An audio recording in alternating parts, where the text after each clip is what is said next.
Vena chuan guitar lesson thar kan zir ho lenga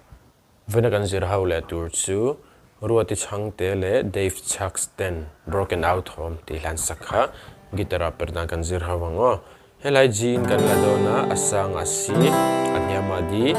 minor a E minor le A minor kan hong dona chuan a verse le khamia intro vela khan tiang kan strum wango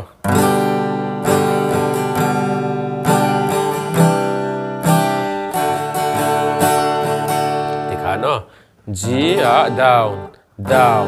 down down up kan tiang a chuan hemi chord thi kuzung chalin fifth string second fret kuzung tep kuzung up in second string third fret kuzung ten first string third fret kha khami pathum kha kan metanga kan thei phei chuan kuzung puin fifth sixth string kha kan mute dei do ne sixth string kha ari lau turin so C9 down down up thoina kal le kan ti chalengo G down down down up B le D in pola down down down up C9 na down down kan tianga D kan luin up down down down up ti khano down down down up down down down up soi fo chin real fo chin mangai tu katong veta na na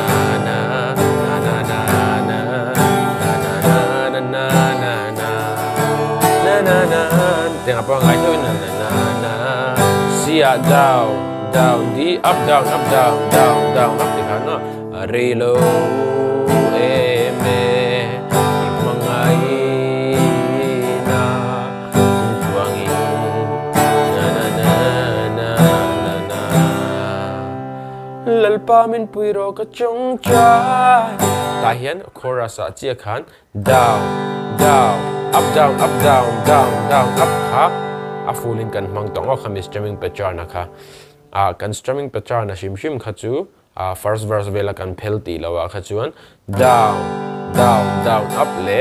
down up down up kha khami pani kha kan main strumming pattern aniang lalpa min puiro ka chung chai na himin ngai khak sakla Cắt tuột thêm lâu na eme cắt hin luôn liam hi thì khá nó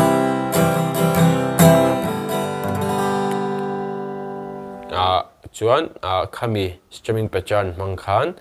la chu karam play chuak lenga uluk davin lo ngai thlai don nia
Kasih